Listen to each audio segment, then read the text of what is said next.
ಇದು $250,000. ಈ ಕಣ್ಪಟ್ಟಿ ತೆಗಿರಿ. ಈಗ ಸ್ಪ್ಲಿಟ್ ಆರ್ ಸ್ಟೀಲ್ ಆಡೋಕೆ 42 ಮತ್ತೆ 58 ನ ಕರ್ಕೊಂಡ್ ಬಂದಿದ್ದೀನಿ. ನೀವಿಬ್ರು ಏನಾದ್ರೂ ಸ್ಪ್ಲಿಟ್ ಒತ್ತಿದ್ರೆ ದುಡ್ಡು ಸ್ಪ್ಲಿಟ್ ಆಗುತ್ತೆ. ನಿಮ್ ಹಿಸ್ಟ್ರಿ ತುಂಬಾ ಇದೆ.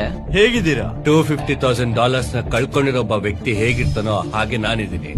ಸೋಷಿಯಲ್ ಮೀಡಿಯಾದಲ್ಲಿ ನನ್ನ ಹೇಟ್ ಮಾಡೋಷ್ಟು ಇನ್ಯಾರನ್ನು ಯಾರು ಹೇಟ್ ಮಾಡ್ತಾ ಇಲ್ಲ. ಆದ್ರೆ ನೀನು ಹೀರೋ ಆಗಿದ್ಯಾ.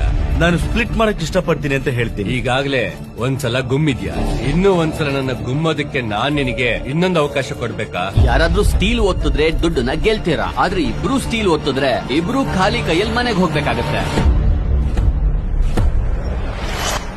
ರಿಸಲ್ಟ್ಸ್ ತೋರಿಸಿ.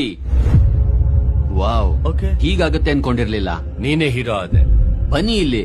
ಬೇಡ ಬೇಡ ಬೇಡ, ನನ್ ಕೈಲಾಗಲ್ಲ. 2 ಫ್ಯಾಮಿಲಿಗೂ ಈ ದುಡ್ಡಿನ ಅವಶ್ಯಕತೆ ಇದೆ. ಅವ್ರ ಜೊತೆ ದುಡ್ಡು ಸ್ಪ್ಲಿಟ್ ಮಾಡ್ತೀನಿ. ನಿಮ್ಗೆ ಓಕೆ ಅನ್ಕೋತೀನಿ. Wow, thank you.